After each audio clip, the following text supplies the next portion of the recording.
সংবিধান যে এই সংশোধনের জন্য প্রয়োজন 2/3 সংখ্যাগরিষ্ঠ দরকার, যা লোকসভায় পাশ হতে দেয়নি বিরোধীরা, ইন্ডি জোটের ওরা এটাকে পাশ হতে দেয়নি।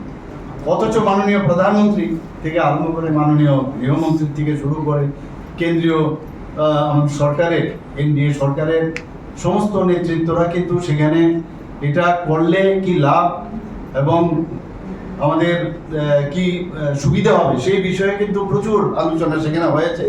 তারপরেও কিন্তু সেটা পাস হয়নি।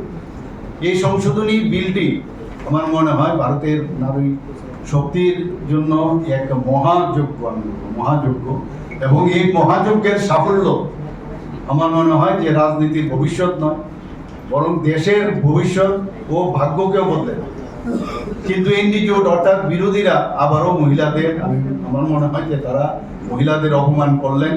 শুধু মহিলাদের নয়, সমগ্র জাতিকেই বঞ্চিত করেছেন। নিজেদের রাজনৈতিক যে জমি সেটা রক্ষা করার জন্য ওনারা মরিয়া প্রচেষ্টা, এবং সবসময় ইন্ডি জোটের যারা আছেন, কংগ্রেস থেকে আরম্ভ করে, তৃণমূল থেকে আরম্ভ করে, কমিউনিস্ট পার্টি থেকে শুরু করে সবাই, সেটা কিন্তু তাদের মেইন যে এদের সমস্যা, তারা কিন্তু আত্মকেন্দ্রিক রাজনীতিতে বিশ্বাস করে এবং ওনারা চান না যে মহিলারা এইরকম জায়গায় আসুক যেখানে ওদের অধিকার তারা এখানে প্রতিষ্ঠিত করবে।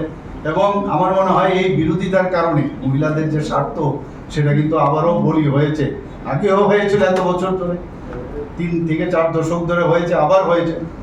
দেশের সর্বোচ্চ স্তরে মহিলারা রাজনৈতিক যে অধিকার সেটা যাতে না পায় এবং তাকে কিভাবে পঙ্গু করা যায় সেটাই এবারও কিন্তু প্রমাণিত। কংগ্রেস দল দীর্ঘদিন ধরে মহিলা বিরোধী অবস্থান বজায় রেখেছে, যা রক্ষণশীল মিত্র এবং প্রভাবশালী গোষ্ঠীগুলির দ্বারা প্রভাবিত। এই বিষয়ে আসবো, আপনারা সবাই জানেন এই বিষয়গুলি। এবং আমরা জানি যে আমাদের দেশের জনসংখ্যার 50% যারা মহিলা, তাদের যে প্রাপ্য অধিকার এই বিল পাস না করার কারণে তাদের অধিকার থেকে কিন্তু ওনারা বঞ্চিত হয়েছে। আমরা সবাই জানি যে প্রাক্তন প্রধানমন্ত্রী রাজীব গান্ধী মুসলিম মহিলাদের প্রতি অবিচার করেছিলেন, যখন তিনি সুপ্রিম কোর্টের নির্দেশ থাকা সত্ত্বেও সেটাকে উপেক্ষা করে উনি মুসলিম পুরুষদের যা স্ত্রীরা আছেন তাদের ভরণ পোষণ দেওয়ার রায়কে কার্যত অমান্য করেছেন। আমরা সবাই জানি বিষয়টা। এবং তার মেইন যে উদ্দেশ্য, যারা মৌলানা আছেন তাদের তীব্র প্রতিবাদের মুখে তাড়াতাড়ি করে নিজেকে পিছিয়ে নিয়েছেন, দ্রুত পিছিয়ে নিয়েছেন আমি বলবো। যখন প্রধানমন্ত্রী শ্রী নরেন্দ্র মোদীজি এনডিএ সরকারের 3 তালাক নিষিদ্ধ করার ব্যবস্থা করেন, তখন এই যে শাহু বানুর যে মামলা তার পরিসমাপ্তি করেছে।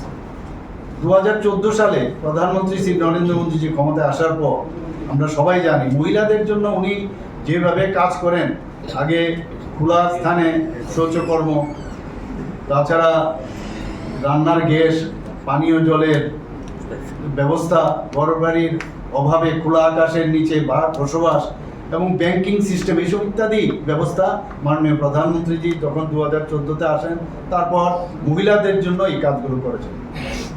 আজকে এই যে মহিলা বিরোধী শক্তি, আমি মনে হয় যে এটা সাময়িকভাবে তারা সফল হয়েছেন বিরোধীরা, এটা পাস না হওয়ার কারণে, কিন্তু কোটি কোটি নারীরা ভারতবর্ষে তাদের আশীর্বাদ মাননীয় প্রধানমন্ত্রীর কাছে রয়েছে এবং আমি আশা করি এতে করে আরও শক্তি পাবে মাননীয় প্রধানমন্ত্রীজি এবং সেখান থেকেই তার পথও আমরা কিন্তু বের করব।